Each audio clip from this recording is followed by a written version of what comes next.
Se vanno avanti con il decreto salvabanche così com'è, la Lega farà di tutto per bloccare i lavori in aula. Lo annuncia il segretario del Carroccio Matteo Salvini. Capisco e comprendo fino in fondo la sua posizione, gli fa eco il governatore veneto Luca Zaia e la condivido. Viene posta una questione che è quella che oltre ai risparmiatori e agli obbligazionisti c'è anche un tema che è quello di 200 e oltre 1000 risparmiatori azionisti che hanno diritto ad essere ristorati. Non è che voglio fare il guastafeste, però penso che questo sia senso della posizione della Lega a livello parlamentare. Poi staremo a vedere cosa verrà proposto nella discussione in Parlamento e anche le giustificazioni e motivazioni di tutto ciò.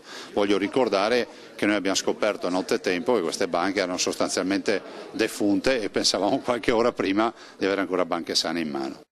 Molti di questi azionisti, ricorda il governatore, non sono investitori di professione, ma risparmiatori che hanno perso tutto quanto erano riusciti a mettere da parte in una vita di lavoro. Come si vanno a ristorare gli obbligazionisti al 100%, ci sono anche delle situazioni, anche fra virgolette casi sociali, che andrebbero presi in considerazione.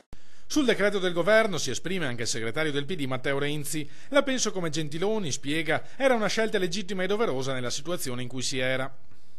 Spero che i nostri parlamentari europei siano capaci di fare una grande battaglia perché i criteri molto selettivi che sono stati messi per le banche venete siano applicati anche ad altri istituti di credito, per esempio a quelli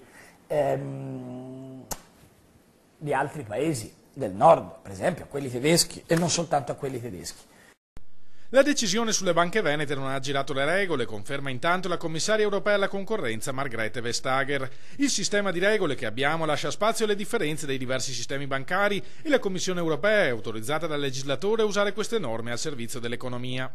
La Procura di Roma ha intanto chiesto il rinvio a giudizio dell'ex AD di Veneto Banca Vincenzo Consoli, dell'ex presidente Flavio Trinche e di altri 9 tra amministratori e manager per presunte irregolarità nella gestione dell'istituto di credito tra il 2012 e il 2014. Ostacolo all'esercizio delle funzioni delle autorità pubbliche di vigilanza, reato contestato dall'accusa. Consoli e Trinca sono accusati anche di aggiotaggio.